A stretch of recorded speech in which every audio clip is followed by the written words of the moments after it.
Eu não sei o que é o projeto, eu não sei como é que vai ser, não sei se você tem dinheiro, não sei se não tem.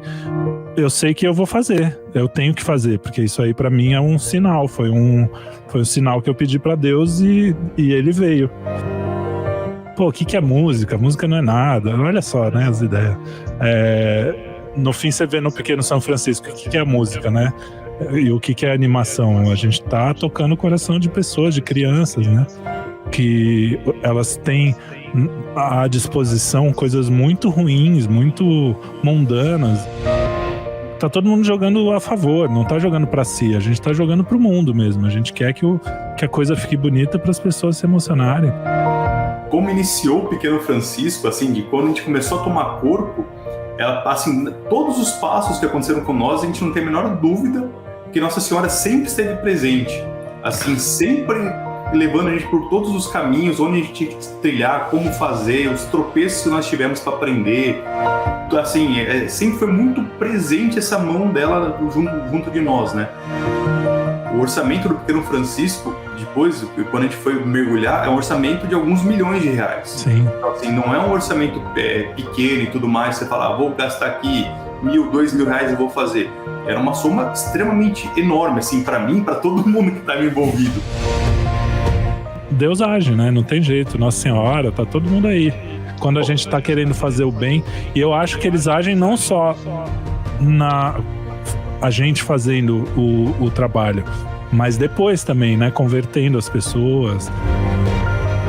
Como fazer? Então a gente foi conversar com pedagogos, com padres geógrafos, para ver se a doutrina estava correta. Assim, foi muito estudo. Depois que a gente acertou o primeiro, então tá, agora vamos replicar isso. Mas a única forma que a gente tem de educar com eficiência uma criança pequena é pelo exemplo e pelos símbolos que você consegue transmitir para ela. A gente não sabe ainda dos frutos vocacionais que o Pequeno Francisco vai deixar, e me arrepia assim falar, né, isso. Os novos santos, né, que serão canonizados no futuro, talvez sejam santos porque estão crescendo assistindo o Pequeno Francisco. Olha como isso é forte.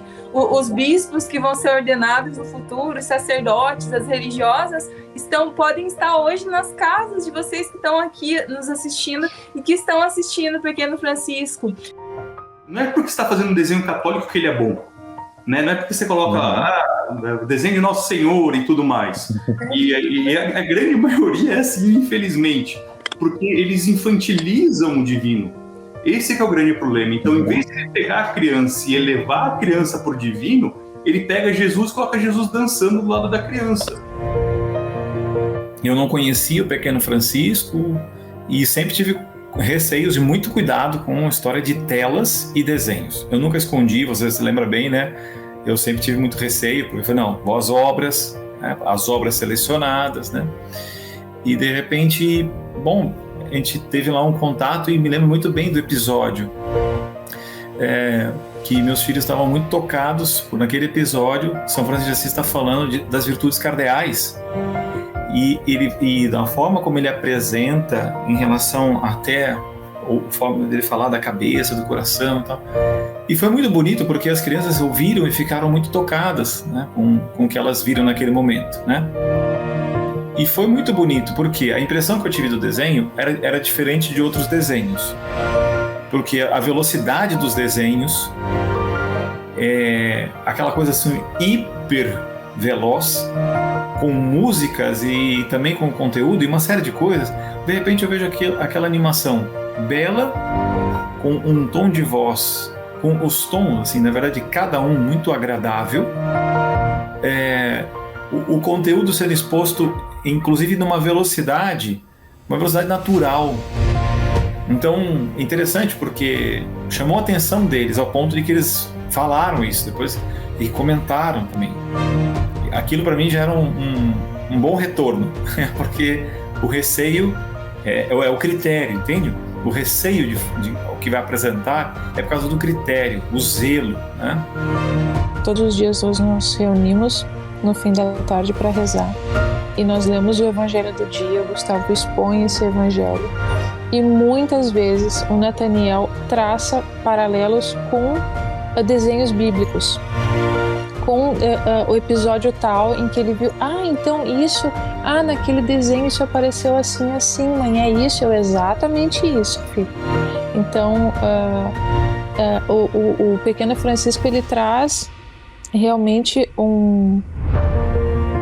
de uma maneira muito singela e muito tranquila, muito apaziguadora, né, dos ânimos, assim, uma realidade espiritual, a história de São Francisco com toda a sua beleza de intimidade com Deus, de vida de oração, né, e torna isso tangível para a criança, ela percebe ali alguma coisa diferente, né. Os estímulos que são oferecidos na maioria dos programas, né, nos tablets, nos celulares, nos computadores, eles foram pensados para gerarem dependência. Esses estímulos são pensados de modo bem destrutivo, né? De modo bem que causa um prejuízo de fato muito importante, muito significativo, né?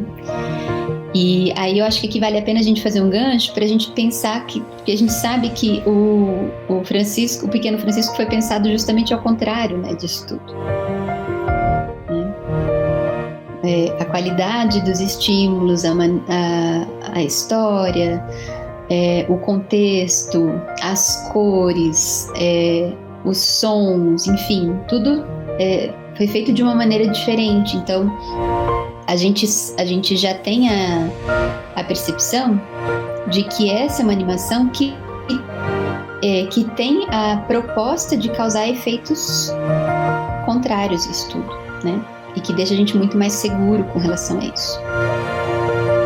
Quando você escuta uma música, não é nem música, é um funk, você escuta isso, e depois você escuta uma música, ou uma música mais bagunçada, uma música mais animada, e você escuta um canto gregoriano, parece que o canto gregoriano nem é música, parece que é algo diferente, algo de outro planeta, porque te provoca algo muito, muito diferenciado.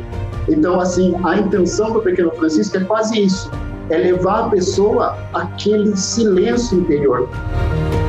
A maneira como o Pequeno Francisco foi pensado, ele já não predispõe essa hiperexposição, né? E ao contrário, né? Ele traz a experiência de coisas muito úteis, né? Que é a experiência do belo, do bom, do verdadeiro. A gente precisa ter uma noção justa, né? A criança está aqui, mas eu quero que ela chegue aqui. Ela não vai chegar aqui no piscar de olhos. Ela vai precisar da minha vontade, porque ela também não tem a vontade. Então, quando a Ednizes fala das funções executivas, eu penso tanto nos meus filhos. Por quê? Porque o mais velho tem 7 anos. Se eu não vou ensinando eles a se autorregularem, a perceberem a realidade, a perceberem o outro. Olha, meu filho, tem o seu irmão. Ele também quer isso aqui, como é que a gente vai fazer? Não dá para todo mundo se jogar no chão. Não dá para de 1 ano se jogar no chão e o de 7 também, né? E isso só acontece se existe um adulto mediando a realidade. Todo o nosso trabalho, né, do nosso canal, é ser um momento, é como te convidando ao retiro. O Pequeno Francisco, ele não quer mostrar para as crianças, ele não quer que as crianças se tornem o Pequeno Francisco. O Pequeno Francisco quer provocar as crianças para que elas se tornem elas. Torna-te quem tu és. Então, o Pequeno Francisco, a intenção é o quê? Por isso que a gente teve episódios que falou da ascese, por isso o Pequeno Francisco também é para os pais. Na verdade, ele é para os pais, ele não é para as crianças. Por isso, a nossa narrativa, ela tem 2 andares. Ela pega as crianças e pega os adultos também, para que os adultos usem como uma ferramenta boa, uma ferramenta de Deus. E eu me lembro da minha filha de 5 anos. Né? A gente não pode subestimar e nem achar que as crianças não vivem uma experiência com Deus, né? Desde o ventre materno que elas são capazes de Deus. E eu me lembro da minha filha, na hora da consagração, pouquinho tempo antes, ela olhou para mim e falou assim: mamãe, se eu fechar os olhos e rezar, eu vou ver um anjinho? Aí eu falei assim: filha, feche os olhos e reza. E ela lembrou, por que eu estou falando isso? Porque ela lembrou dessa experiência de contemplação que ela viu no episódio da missa. E eu achei aquilo assim tão interessante, porque não foi um entretenimento que passou voando e ela não sabia mais narrar o que aconteceu. Ela lembrou e aquilo fez parte de uma experiência real que ela viveu na missa, né? E aí ela depois da missa, ela falou assim: mamãe, eu não ouvi um anjinho, mas eu ouvi um sininho assim lá no fundo. Então, assim, foi a experiência que ela viveu, né? E às vezes a gente olha assim: nossa, meu filho não para quieto na missa, né? Qual é o subsídio que a gente dá? Não apenas do desenho que a gente deixa ele ver, mas até mesmo a preparação anterior, né? Dos sentidos, né? O que a gente oferece para a criança para que ela esteja ali disponível para a graça, né?